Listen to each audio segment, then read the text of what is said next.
Well, hello everybody. Hopefully you're having a nice Saturday. As I always do, I'm waiting to see that the technology is doing what I needed to do. And it's Small Business Saturday, and it actually should probably be small business every day during during this time.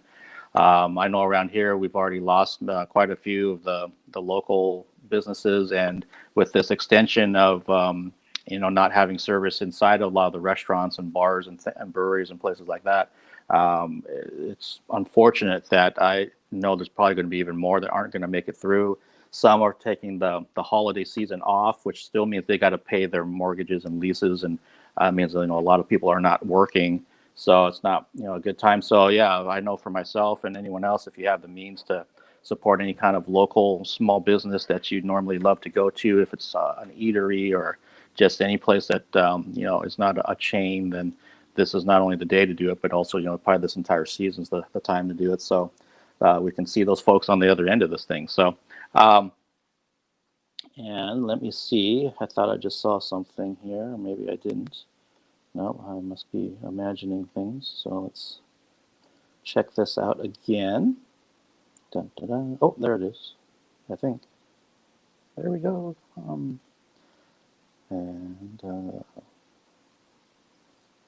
Yeah, for those that haven't been watching, there we go. Okay. The streams in the last week or so, I've been having audio issues only on my end, so I've been trying to deduce what it is, and I was actually anticipating the same issue today, and then it wasn't there at all with my guest. So that's a good thing. I'm not complaining about it, but knock on wood, it stays that way. It ends up taking about 30 seconds to a minute sometimes for the audio to connect on my end. So all I hear is like this alien goobly talk. And so I don't know what that is. And again, I've tried so many different things that I'm pretty much sure that I know what it is, but it's something that I can't fix. So in any event, we are live across all three platforms. And yeah, I hope that everyone's having a good. Well, hi, Bessie. Hopefully things are good over in Greece for you. Nice to see you through YouTube. And anyone that's been following me, I just really thank you for taking the time to see everything that I've been doing. And if you're not following me, please follow me on Instagram as Eclectic Arts Media. And then I'm on Facebook as Eclectic Arts. And then if you subscribe on YouTube, I'm also Eclectic Arts there. Hi, Industrial Go. Yeah, the goobly. It was so weird because that happened. I think it was last Friday's Fun Table. I think that's when it first started. And then I had problem with Ed Craig, and I had problem with basically everyone after that.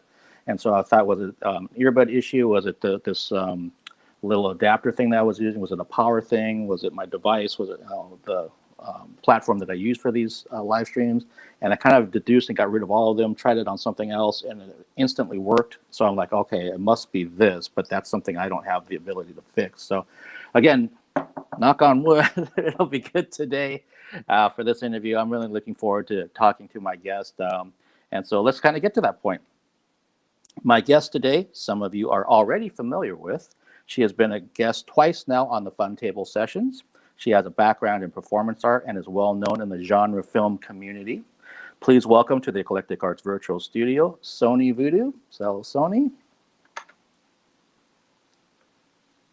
Hello. Hi, how are you? I'm good. Thank you for having me here. I'm really excited. Yeah, how are you? I'm doing well. Thank you so much for joining me. This is going to be fun that we actually get to do a formal one-on-one interview. And there's a picture of you in the background from our shoot. Yeah, I love it. Hi, Industrial Girl. Yeah, and so we've got East Los Angeles, and we have Greece in the house right now in terms of the chat. So quite a wide distance. Let's see. I want to start with your background because I really don't know much about it. Please tell me about where you were born, where you grew up, what things were like when you were younger. Okay. Well, I was born in Monterrey, Mexico. It's a city, an industrial city in the north of Mexico, like probably 4 hours far from Texas. So it's in that side. Or the closest border is Texas, the closest border with the United States. So I was born and raised there. Then I moved to the center of Mexico, and I really loved it there because the city where I am from, it's really hot, like dry, horrible hot. I didn't like it. So when I moved over there, I was super happy. Like, oh, this place is amazing. Like more green, and somehow it kind of remind me like Seattle in a way. Not. It's not like the same place at all. What I mean is like being in contact with nature and more mountains and all that. It's something that I really enjoy. So I was living there like the last years of my life in Mexico, like in the center of Mexico. It's a total different area from the like looking or in the looks or in the environment or the way the economy of the city is totally different, like the one that I was born. My hometown is a total industrial zone. There are a few places around, of course, like pretty much everywhere you go, but the environment and the rhythm of the living in that city is totally different, like to the small town that I was in Mexico the last years that I was living in there before I moved to Seattle. And it was in that small city that I was living that I started dancing. It was just something really weird because another person asked me to join them for a belly dance class, and I was like, I never dance. I don't feel attracted to that. And well, she dropped off. I mean, she quit, and I just started. I keep going, because I really like it. And then I don't know. I used to start performing there like probably 2 years later, and that's how everything started. Like Oh, about the dancing thing and all that. So oh, yeah. oh, okay. Can you give me a timeline? So, like, how old were you when you started doing the belly dancing that you're talking about? Oh, I was probably around 28. Okay. Okay. So it was almost 11 years ago. Oh, somebody says that has family in Monterrey. Yeah, I love Jalisco too. Like she's mentioning there in the comments. Yeah. Yeah, I love Jalisco too. It's a really nice city. When I was living in the center, I used to go and visit there. I went a couple of times, and I was so in love of that place too. So yeah, Monterrey is it's different now. Like obviously, when I left there, the city started going through a lot of changes. Like it became a very violent place, unsafe, and sometimes it's good, sometimes it's not that good. Like to be there. I guess I haven't been there in a while, but still, I love it. Like I live almost all my life there, and I have a lot of good memories there. I have all my family there, and very good friends there too. So I Oh, hope to go back and visit soon. I hope, well, as soon as all this, like as soon as we can travel again, I think I will go and visit. okay. Now, do you come from Yeah, a small family or a large family? Do you have brothers or sisters? I do have brothers and sisters. I have two brothers and one sister. I am the eldest, so I had all that responsibility of being the older one, and I was always under the light that I have to behave really good so my siblings could like take me as a good example. I hope. So yeah, it was fun. It was fun. I think I had, I don't know, a normal childhood probably for a Mexican middle class family. Um, I went to public schools. My family didn't have like a lot of money, so yeah. I think I was also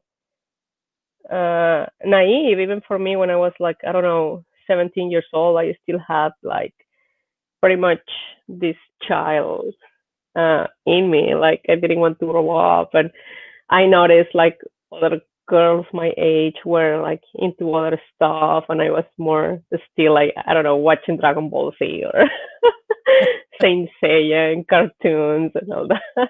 So yeah, it was like that. Okay, that's Yeah. cool. And Mhm. as you were talking about that, you started with the belly dancing, and then so how did you start doing more performance art things? Was that also Mexico, or was that when you came to Seattle? No, I it was when I moved to Seattle. Mm, Like even though before that, when I was in Mexico, I had this vision on becoming what I am today in the art thing. Like I had a feeling to do something else, not only belly dancing or dancing in a troupe, because I was dancing in a troupe too, and I enjoy it and I like it. But I always had a like something inside me that wanted to go in a different way, on a different path, more related to the dark arts and the occult, and I wanted to mix somehow all that. And when I moved here, I used to start researching on my own other artists, other dancers, not only belly dancers, like dancers with uh, theater background and stuff like that. And I noticed that it can be done. Like I found a lot of good dancers and artists, and I took influence from them to do my own thing in a similar discipline.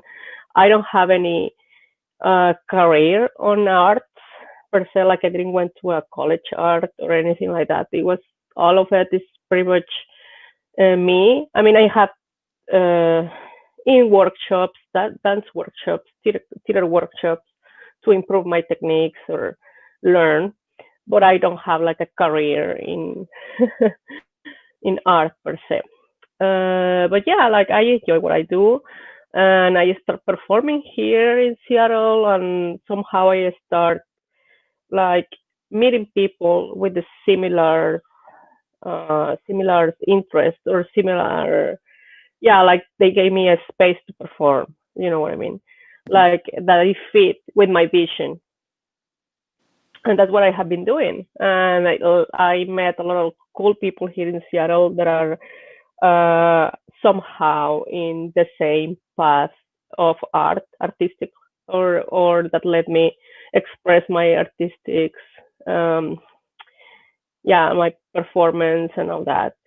And I am really thankful for it because I have a space as well. Obviously, when it's open and when we can do shows and the spaces is one of the things that I like about here. Like people is more open about it, and also the people that I met from the conventions that also allow me to express myself in there, and somehow they love what I do, and that make me more confident to not hold back, or because at first I was like, oh, I don't think like this can be likable, but other part of me was like, well, if only one people is interested on the things that I do, I will be happy about it.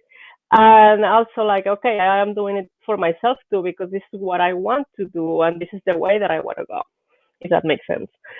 So yeah, but I enjoy pretty much. I still do a little bit of belly dancing, and like here just for fun in my house when I am, like dancing.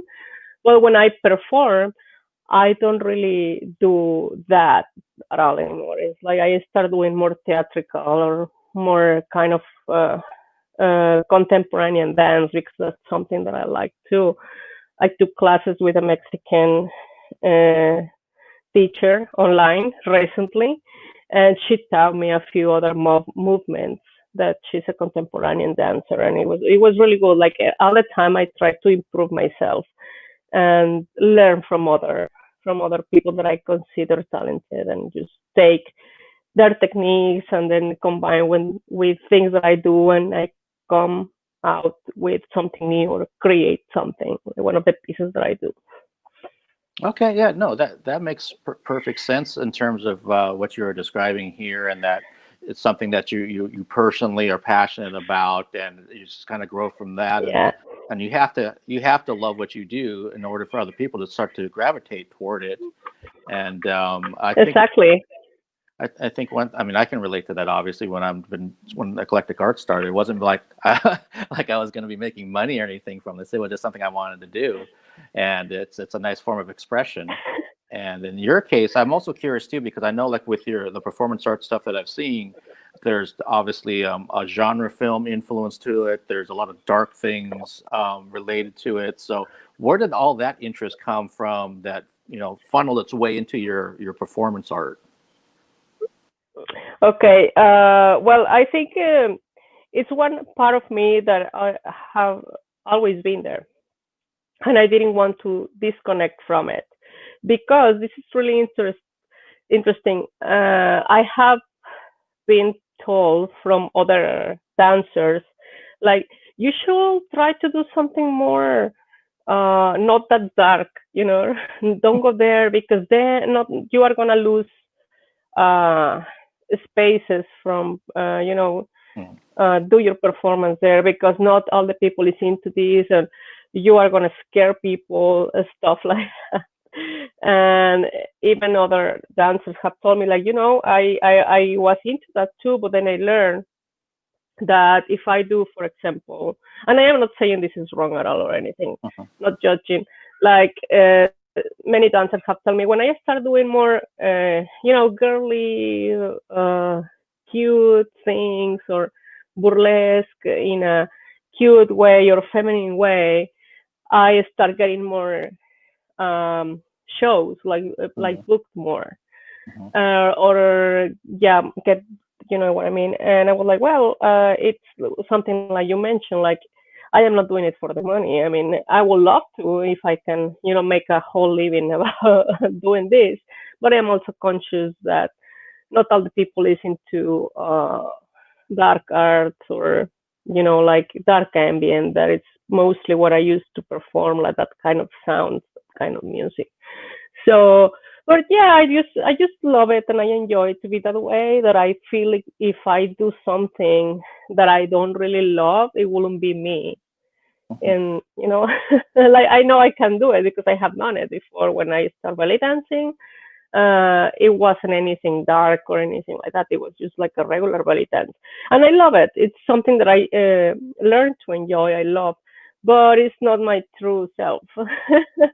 And yeah, I mean, it's belly dancing is beautiful, and it has a beautiful history background, and it has also a level of challenge and all that, But it was good for a while, where I don't want to do it anymore. You know what I mean?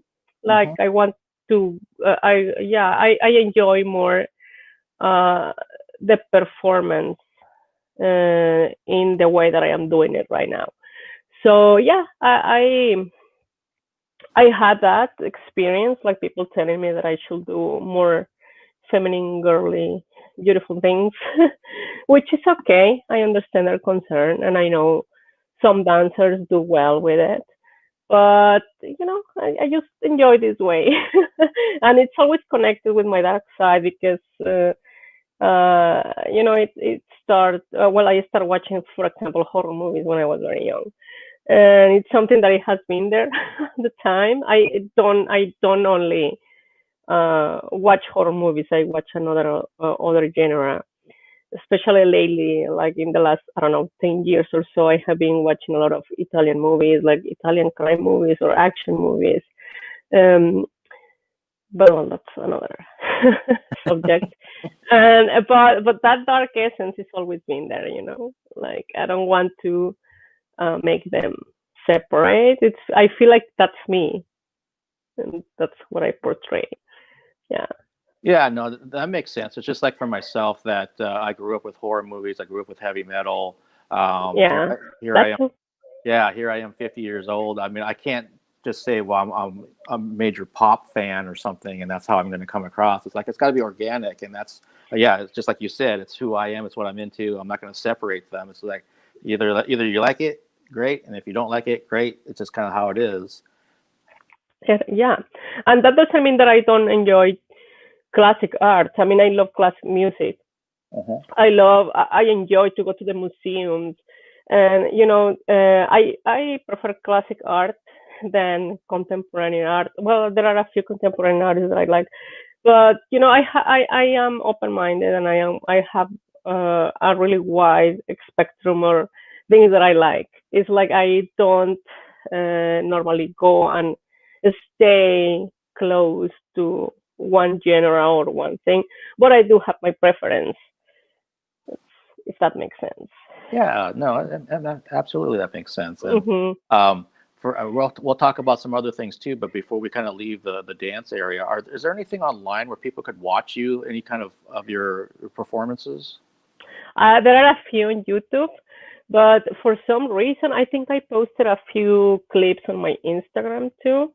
For Okay. some reason, uh, there is, like not a lot of video, not because I don't want it. It's just like when I go to the events, either there is no videographer or sometimes there are no photos. So it's weird.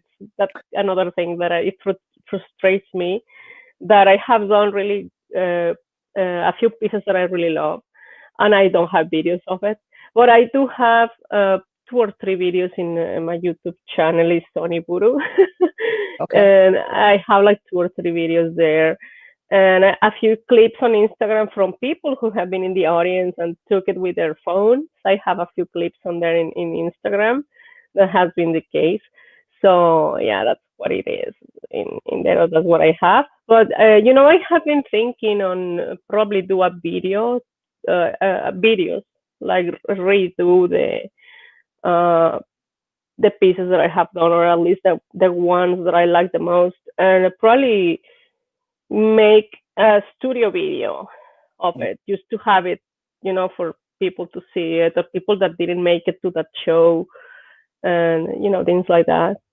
And yeah, I have been thinking I have at least 4 or 5 pieces in mind to do. Okay. And yeah, it's one of my plans for again, as soon as all these restrictions get lifted. I knew a couple of people that I have worked with in different projects that I have in mind to direct and film. So yeah, I will probably talk to them when all this gets better and hire them to do that collaboration with me. It will be fun. And both are from Seattle, so it's another thing. It's really cool. Yeah. Awesome. Yeah, Yeah. I know. We were talking about this during your photo shoot that we did a couple weeks ago. That sometimes, and unfortunately, it seems to be with female talent, that sometimes you have really great fans, and then you have a couple of these oddball folks that are kind of creepy, kind of weird. Have you? Yeah. I'm assuming you've encountered some of these folks over your career of doing dance and photo shoots and everything else and conventions. Is there anything off the top of your head you can kind of any kind of story you can kind of tell? Yes, I have one that I met this guy since I was in Mexico online on the old times of MySpace. I don't have the MySpace anymore. I deleted a long time ago. But back in the day, I had a MySpace page there. It was like a social media. I don't know if you remember it. Hmm. Probably you do, because you are probably like from my generation a little bit. But for the people that don't know, it used to be like a Facebook, something like that. It was social media. I am not sure if it's still on. But well, you could connect with people from other places or from many parts of the world in there. So I had this person in there, and he was very enthusiastic, and he wasn't never, like a pair or anything like that. It was just like an online friendship. We share music and a comment here and there. That was it. But then we moved to Facebook, and when he knew that I was living in the United States, he got a little bit more, like I don't know. I don't know if upset is the word. I don't know, but he was really like commenting, and and it didn't make me feel uncomfortable at first. But then when I met him in person, because that happened in one of the conventions that I work, Mm. yeah, he was totally, like over friendly, and but at the point that I noticed that he was like obsessed.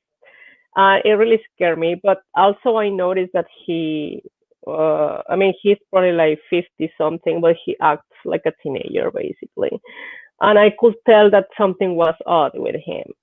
But I don't consider him dangerous. Unfortunately, we don't live in the same city.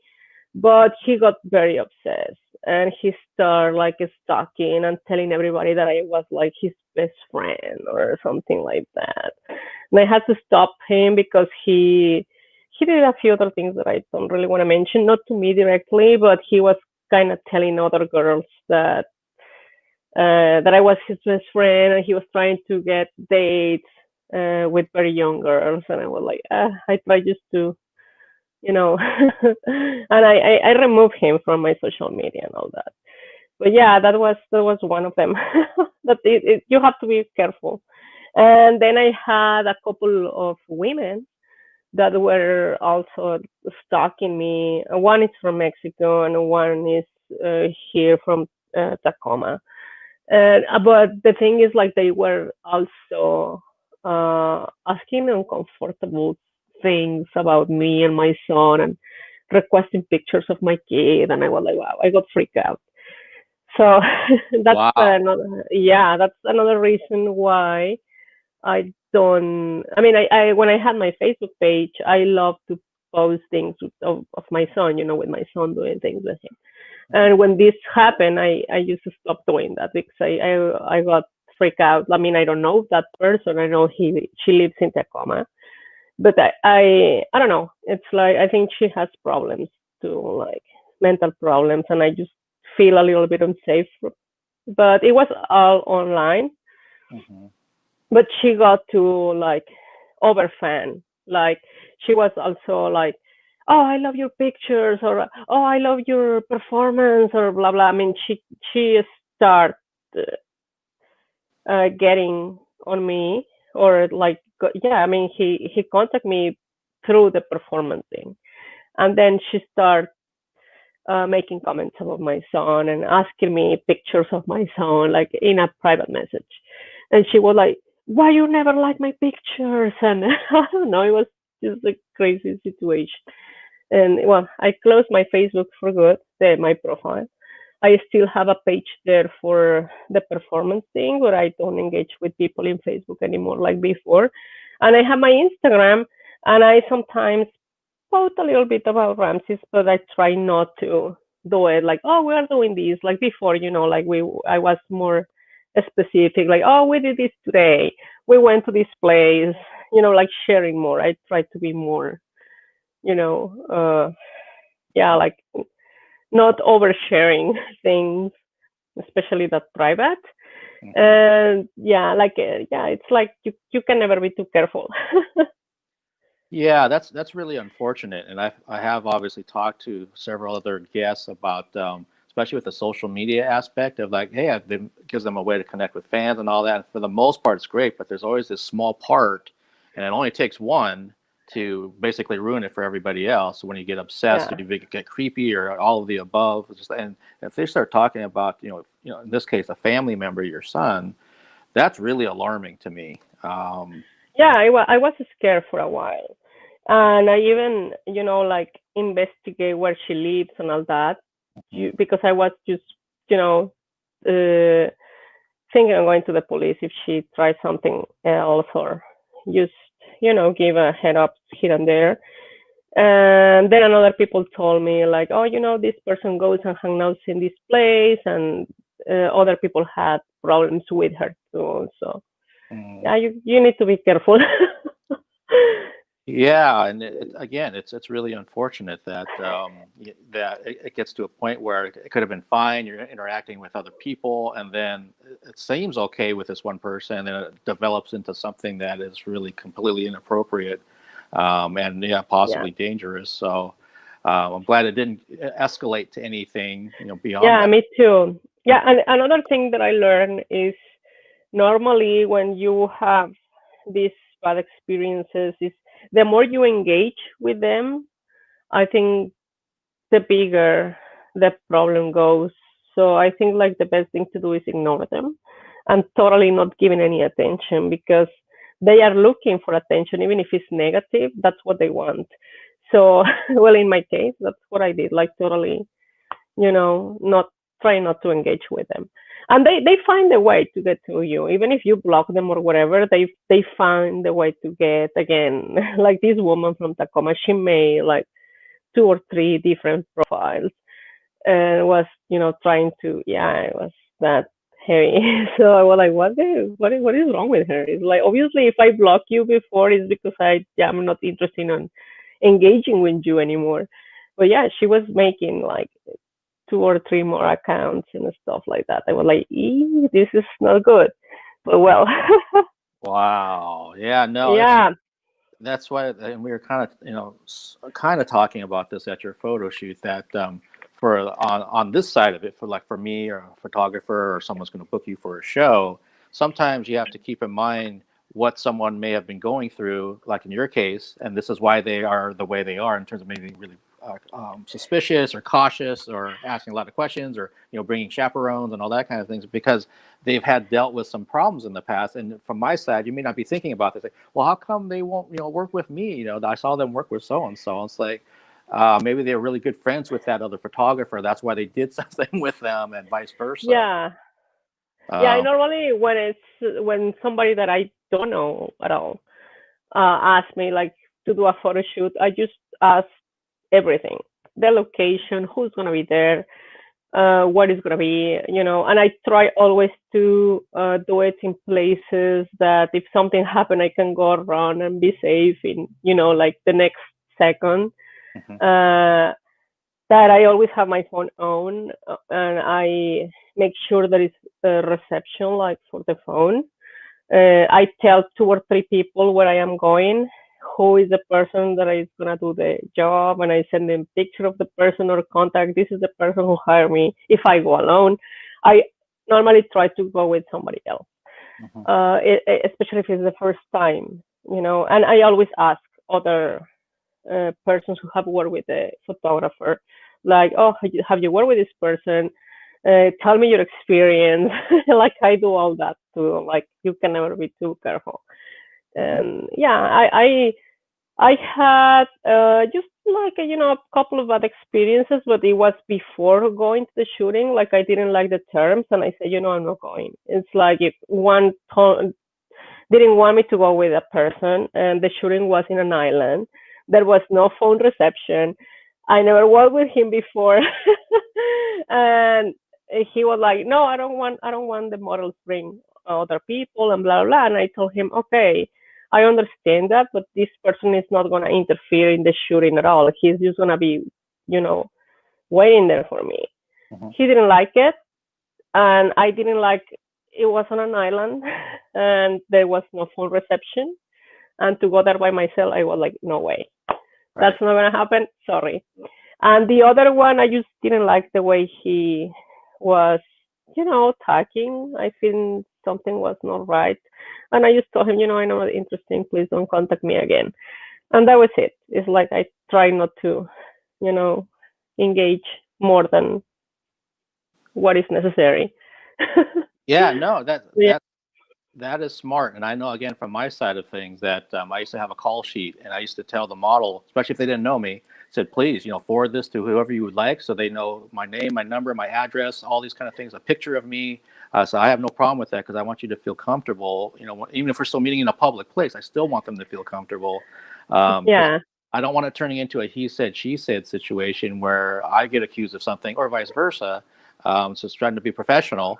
And usually if someone's that transparent, they kind of feel better already, because if you're up to no good, you're not going to give your information out unless you're an idiot. Exactly. Yeah. So I don't do a lot of modeling, like photo modeling, but when I do, it's something that I enjoy to do. So it's fun. It's good, and I always like to have nice pictures. Like I know that I am not gonna be like these years all my life. Like life is go. I mean, has to pass. But I want to have like I wish I could have pictures when I was younger too, and I don't have any. And so I am like, okay, now it's cool that I have something to document from my late 30s until probably I hope to keep doing pictures, like cool pictures, until I have 90 years old. something like that. It will be cool. I think that's another thing. Like when you are growing, I think you can adapt your, well, in my case, like the performance accordingly. So sometimes I have this vision like, oh, if I am still like in a whole piece when I am, I don't know, 80 years old, or if I get to live 80 years old, I want to do like this creepy performance, and it will be fun to do this and that. And I like that. I like to visualize that too. I hope to be performing until, I die. That's awesome. I know Yeah. when you mentioned that you wish that you had some photos when you were younger, so you kind of have that timeline of images. Yeah. There was one model that I worked with, and that's the only reason she did things with me. It's like maybe every year, every 2 years, she's like, "Okay, Mark, I'm ready for another shoot," because she wanted to capture her like at from 21 to 25 to 30 or whatever it was, and Yeah. it was interesting. And then she ended up having a son. So then she's like, "Mark, I want to do a shoot with my son," and I wanted to kind of do the exact same thing so that she has something professionally capturing as he grew and everything. So for me, it's kind of fun just to Yeah. look back at that and see, oh yeah, I remember she was just in college at that point, and here's when she was working here, and this is when her son came, and all that kind of stuff. So I totally understand that. Yeah, it's cool. It's really good. I think it's good to have that. It's always, well, every time that I see pictures, I don't know, from 2 or 3 years ago, 5 years ago, 10 years ago, it takes you instantly to live in that experience again, and it always makes me smile. So I want, I don't know, in 50 years, go and look at the pictures that you took, for example, like a couple of weeks ago, and like, oh, look what I did. It was cool. Yeah, and remembering, I think this year is gonna be definitely one year that we are gonna remember forever, because all the craziness going on. So it's also good to have like a good thing among all the craziness that we are experiencing. Right? That is a really good point. I didn't even really Yeah. necessarily think about that, but you're absolutely right that I could look back at our shoot and think, one, it took me way too long to get it together, but then two, it happened during 2020. Yeah. Yeah, here's something that was artistic and fun that we banged it out in about 40 minutes. Yes. Just did a super quick. You're completely prepared, had everything to go. The weather cooperated that day, and it fed into the kind of the darker thing that I wanted to have with the looks that we did. Yeah, and we were taking the precautions and all that, and the people Mhm. who were there like were too very conscious about staying to a considerable distance, and they even suggested like, oh, there is a place there where you can go and shoot. So it's nice. It's nice to have that memory. Yeah, So yeah. Hopefully, it'll be the first of more shoots that we do. I hope so. Yeah, I really want to. I'm looking forward to it. Yeah, I know we've talked about some ideas, so Yeah. I think some more things Yes. are gonna happen. Yes. I'm sure. Yeah, I'm sure it will happen. Of course, we need to make it happen. Yeah. Let's kind of shift gears a little bit. I know during I think one of the fun table sessions you kind of talked about this, but for people that didn't see those, I know you've been involved with Crypticon Seattle and Mad Monster and some other horror and genre-based conventions. Can you talk about how you first got involved and kind of what you do at these conventions? Yes. Well, I am more connected with Mad Monster, not really Mm. connected with the people from Crypticon, but I do go to Crypticon Seattle just as a guest because I like horror, and also because I can bring my son yet to Mad Monster because his age, but he likes the convention. So I go to Crypticon with Rancis, and it's just like, like a fun weekend for us, or an activity that we enjoy to do it. To share, and he likes to dress up and all that. So Mm-hmm.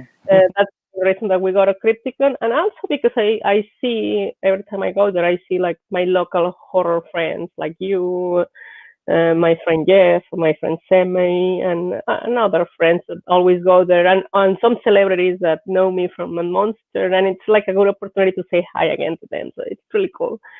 And Mad Monster, I met them when they made a show here in Seattle, and I just signed up as a volunteer. And we had like a really good chemistry. Like it was like the relationship start growing right there, right away. So they asked me like, "Hey, you should come to our other shows," and I start working with them as an staff. So it was really cool. It was a really good experience, and it's a family for me. It's my horror family, and we love to hang out. Of course, this doesn't happen often, but it's really good to hang out with them outside the convention. But normally when we are in the convention, it's just work and work and work the whole day. So I started being a staff, and I was working, helping with coordinating volunteers or as helping with the celebrities like assistants or something like that. And then I started performing, and they liked that I was doing the night shows. And they asked me eventually used to do the performance, and now is I go and I used to do performance right now. So we had this um, thing called Madam Monster, that is a group of performer girls or girls that do different things. Like, for example, we have a great makeup artist there named Megan, and she does like really good makeup. It's a makeup artist, and she does like horror makeup and stuff like that. And we have a lot of different performers, models, we create, well, the owner of the convention have this idea to create that space for women, for like to give us a space, like in a safe, a safe environment in there, just for girls, running out by girls, and like do our things there, and like have this space there called Mother Monster, and that thing is start growing. Like we are doing, like performances, or we are gonna try to do something else there. So it's growing, and I am part of that too. So it's funny how I started just by volunteering, and all this thing has been growing on there. So it's really good. It's really good. So I miss them. Like I couldn't go to Arizona. They did a small convention in Arizona, but I didn't attend for I had a concern of the COVID-19, so I didn't. Even if they had the permission, and they had like really good what is the name, like safety guidelines and precautions, but still is like I didn't feel like comfortable, and also not because I don't trust them. It's just like going and traveling, and also I have my kid at home all the time now, so it's like a different situation. Right. But I hope like we can do the shows again. I miss them. Yeah, so that's how I started, and also like I like horror and exploitation and all that. So it's something that you can, when you go there, it's like you met people with the same taste, and it's really easy to be there. Like you feel like you are among people like you, and it's a family. Like Mad Monster is a family. It's like I met so many great people there, and we are in contact through social media because they are from all parts of the country. And it's really good to get together in those events because it's like a party that is for 3 days, and you connect with them again, and it's a big party, and yeah, it's really good. But yeah, I miss them. I miss everybody right now. But it's a good experience. It's awesome. Yeah, no, I can only echo what you said, because it's interesting that I mean, the first time I started covering Crypticon here was in 2012, 8 years ago. And so some of those same people that I met, Tony K and Eric, and just kind of a laundry list of people, it's like sometimes I don't see them until I go back to the convention the next year. So it's like Yes. this weird, I think Tony called it like our horror summer camp or something like Oh, that's um, cool. Yeah, it's a good idea to do that, like a horror summer camp. It will be it's cool. Yeah, I want to get more involved with that, with the locals. I mean, I know a few ones. Like, cool. I met two of one of the people that I really admire from the local horror thing in metal shows. Like one is Semi and one is Jeff, and they both are filmmakers. They do other stuff too, but they have done horror films, and they are always in Crypticon in the panels and all that. That they are really good. It's one of the people that I really appreciate and that I am happy that I met. And they do like really good other stuff. Like they are also like musicians, so they do scores for movies, and it's fascinating. They do like a lot of cool stuff that I want to do that too. But yeah, like somehow. And all that people goes to Crypticon, so it's really cool to go and say hi to all of them and have a little party there, just celebrating horror and Yeah, stuff. you're right, because if you're a horror fan, there's probably a good chance that you like metal. There's probably a good chance you like Yeah, other things. And I've had the same experience that I'll see somebody's face. I'm like, I recognize him, but I'm not sure from where. I said, oh, he was at Crypticon, or vice versa. I see him at a show, and then I'll see him at Crypticon in May or whatever. It's like, oh yeah, I saw you at that show down at El Corazon or something, and we kind of run in the same circles. And yeah, Industrial Girl's talking about Monsterpalooza down in LA. I don't know if you've ever been to that. I performed there last year. It was last year. Yeah, it was last year. I performed there last year. Hmm. In the one they made one in Burbank and one in Pasadena. I performed in the one in Burbank. So Oh, yeah. okay. Yeah, sounds like she's very familiar with it, and she always goes to Monsterpalooza. So that's interesting that Oh, you. I love it. Yeah, I like it. I really like it. I was really like enjoying the time there. I hope to go back and perform again there. Okay. And Yeah. just from my own knowledge, what cities is Mad Monster put on? So you mentioned Arizona, but where else is it normally done at? North Carolina, Charlotte. Okay. All right. Yeah, yeah, and they have done one in. I think they did one in Chicago, but it didn't go that well because the I think it's because they had some parking issues in the venue they picked. But they are talking about probably coming back there in the future. But for now they only do the Arizona and the Charlotte one. That is huge. That's really immense. That's a lot of people there. Like you cannot walk there. It's impressive. A lot of Cool. fun too. Yeah. And yeah, hi Tony, no problem. Yeah, I know you mentioned you're doing a photo shoot. I think maybe like a week ago that came Oh, up during the fun table. So yeah. yeah, hopefully your photo shoot went well. And yeah, we're chopping it up here with Sony. And so Sony's Yeah. Hi, Tony. Yeah. have, I remember Tony too. having been at Mad Monster and some of the other conventions. Who are some of the favorite celebrities that you've met over the years? Oh, there's like too many to mention, but I really remember one that it was a little bit sad. It was Angus Scream from Phantasm, the tall man from Phantasm.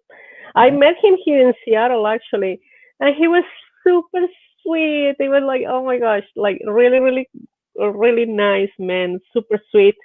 And then a few months later, he passed out, and I was like, "You super sad!" Like I couldn't believe it. Like I just met this man, and he passed out.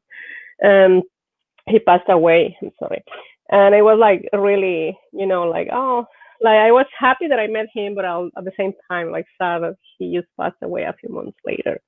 But I really enjoyed meeting him. He was super cool. I love Adrienne from Friday the 13th. Oh, Um, yeah, she's so sweet. I love her. She's one of my favorite celebrities that I have met. Like super sweet, totally down to earth, super sweet lady. I love her. Um, who else?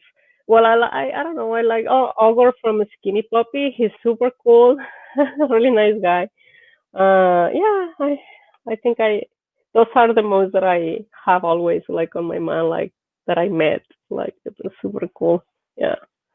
yeah, I know that in Adrian's case, and you're probably familiar with this too, though, she had a really, really scary stalking situation way back. Yeah, yeah, and that's where I am. Like that, I totally respect her because she's still super sweet with her fans. Even though like she had this bad experience, it's like she's super sweet. She engaged with you, and she's always like giving you hugs and being super sweet, and she answers your message on social media and that kind of stuff. And when I saw her again, she remembered me and she remembered my name. It's like, oh, super cool. She's super nice lady. And even though, like, I mean, I can tell, like, some fans want a little bit more of attention. She's always like super cool, and I think she understands. But like I respect that. Like I would be totally freaked out if I had like a heavy experience like her. I mean, her situation was totally really really scary, and she's still there hanging out with her friends and going to conventions and meeting people, and that's amazing. I mean, it's one of Mhm. the things that I really admire from her. Like she still has all these genuine vibe to be, like around people. Because you are meeting total strangers. It's like, you know what I mean? Mhm. So, and she's still there and she's always smiling and always like, having a great time. And yeah, she's awesome.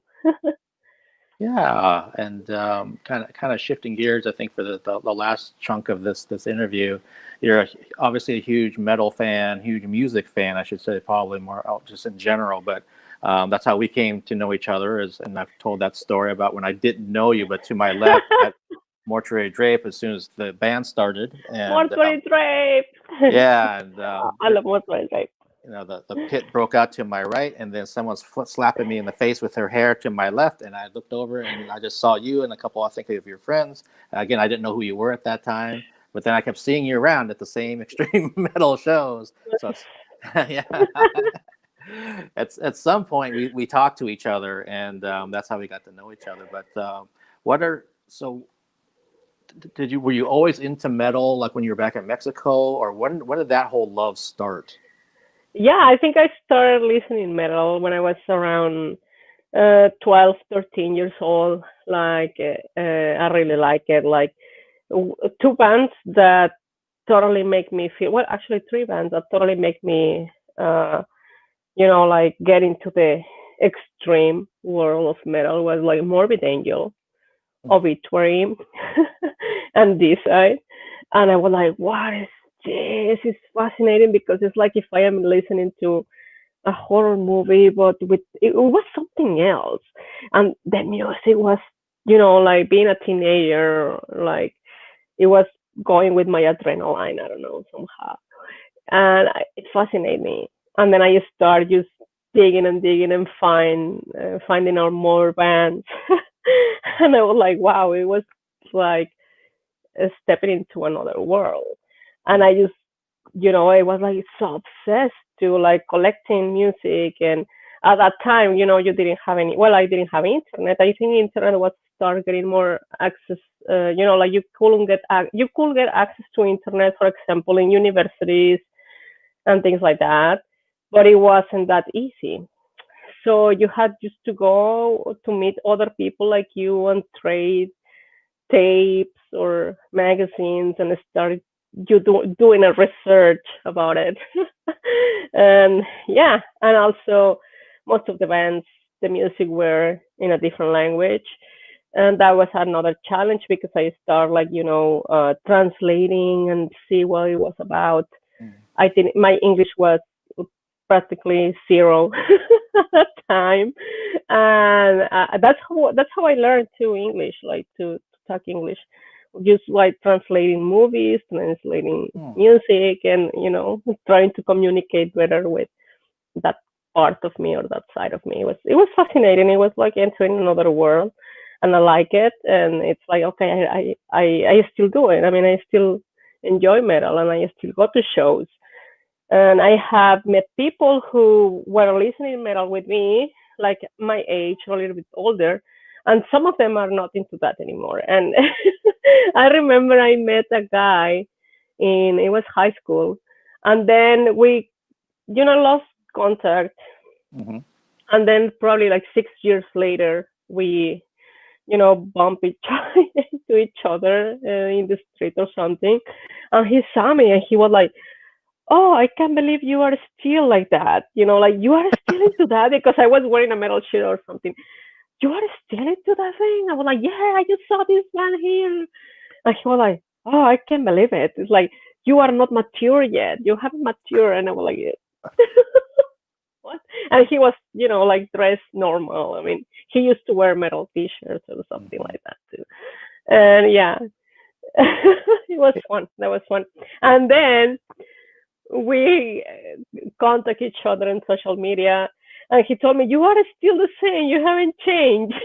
He was like totally surprised, like at this age, is like, "Oh, you are still the same. You haven't changed." Like, no, why change? Yeah, well, I think it's funny, particularly with metal and you know, non-mainstream types of music, that people think it's like a phase, like you'll outgrow it. And it's like, Yeah, oh no, if that's what you loved when you were younger, it doesn't matter what genre, if you're into rap or pop or country or whatever, as an adult, you're probably still gonna like it. And yeah, so the people that change and don't, like in this, like this person's case that you're talking about, he was probably maybe not as into it as, you know, yourself or myself, because I'll never not like metal. yeah. And of course, you can change probably mental, like growing and your Sure. situations and all that. It's different. It's a different time of growing, but like totally detached from musical taste or like I said, I have my preference when it comes to movies and all that. So I don't think that's bad at all. It's just, that's the way you are. You like it, you stick to it, and it's something that is gonna be there with you. Hmm. So, hmm Yeah, and for some of those, you know, like the bigger bands that have been around for a long period of time, it's like yeah. you've kind of grown up with them. And hmm even for me, you know, being 50, Yes.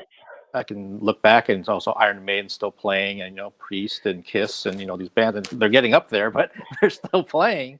And Yes, and it's so fantastic when you have the opportunity to still see those bands, like they are still playing, and I admire them because it's not easy to be on tour, uh, playing here and tomorrow in another city and all that, and it's tiring, but they love it, and that's why they're still doing it, and that's amazing.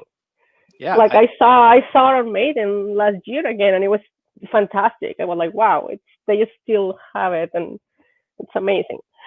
yeah, I was at that show in Tacoma last year, and my friend from Texas had flown up, who I've known since like sixth grade, and some of the other people that I hadn't seen in many years. So it's almost like going back to the '80s again. Yes.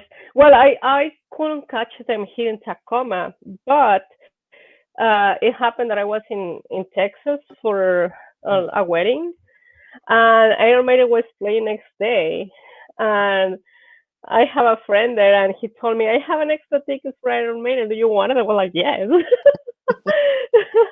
So I went and saw them catch them in Texas, and it was incredible. It was wow. I'm glad I did.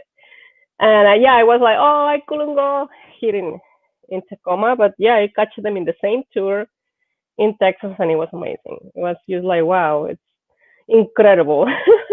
I enjoy bands like that every time they play, and if I have the opportunity to go and see them, it's amazing. Like live music is something that I love and something that I really miss right now.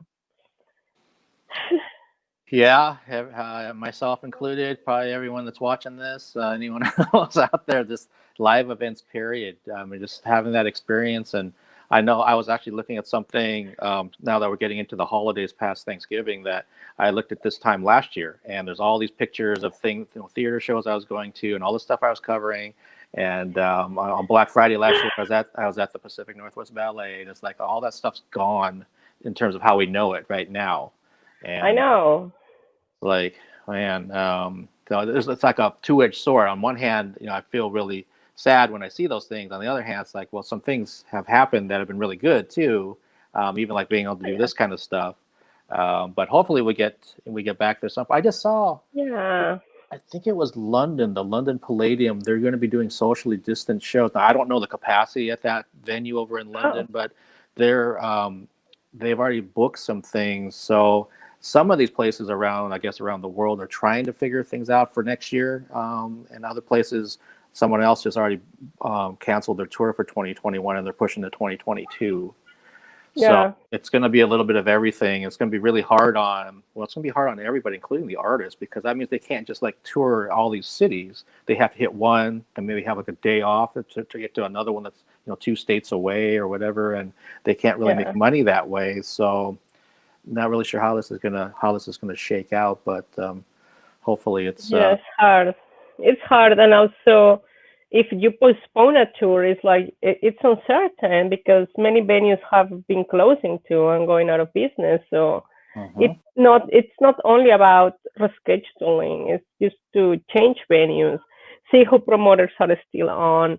It's a lot of things. It's a lot of things that can, go come into play with it. It's, we don't know how it's gonna be, but definitely something we miss. For sure. It's crazy for me to think that we're almost to December on Tuesday next week. It'll be December 1st, Yes, crazy, right? and all these months and the roller coaster of 2020, and then we'll go right into it into 2021. But hopefully 2021 ends better than it starts. I hope so. I always try to not to focus on the bad things. I don't like to feel like that. Yeah. And but yeah, it's something that you cannot totally ignore. But you know, we just have to go on, move on, and look for the best, find alternatives. Like right now that I am not performing, well, like I say, I still dance at home. I still dress up at home. I try to have fun here and, practicing whatever. I have been really lazy with my workouts and I put on a little bit overweight. You can see in the photos you took. But yeah, it's like, okay, I'm going to be more disciplined as soon as, the holidays are on, I mean off, and get back to my workouts and all that. But yeah, I have been dancing. I have been, doing movement, trying not to get, like completely forgot about it. Some friends have suggested like you should probably start performing online and things like that. And it's something that I have been thinking. Probably I will do it at some point next year if the things are still this way. Let's see. Uh, it doesn't sound like a bad idea, but yeah, let's see what happens, right? Yeah, I would even say that if you wanted to do, like, say, your own stream just for fun from your home of you doing some routines, that would be a start because it wouldn't really cost you anything per se. And just like Yeah, how I kind of did this stuff, if you use some sort of platform, and it might be just, yeah, a way to kind of, bide the time and, yeah, until things kind of give you yeah. more opportunities. So, Well, thank you. yeah, see, and you've already met some people like Industrial Girl and Tony and other folks. Yeah, thank Yeah, you. Yeah, she says that she will support. I am reading all the comments. yeah. Don't think that I am reading everything. Yeah. So Yeah, there could be opportunities there, and obviously we just did one photo shoot, so I can actually talk to you offline about something that I've been working on, which I have not made public. So it might be something that could involve you, but oh, yeah, I think there's opportunities as long as you are willing to work and find them. They're there. yeah, definitely. And I do all another stuff too, like for example the tarot readings, and I sometimes do translations. I have fortunately like a person who I am tutoring in Spanish, so it's crazy. Like I do a lot of Hmm. things. But one of the things that I miss too is like I used to go and cat sit for my friends, and I can do that right now when they were out of vacations and I was hanging out with their cats and all that. So it's something that I kind of miss too. But yeah, Yeah, well, again, we'll get back to it, whatever that looks like at some point. So in the meantime, yeah, we keep keeping our chins up and trying to be positive during this time, and um, definitely.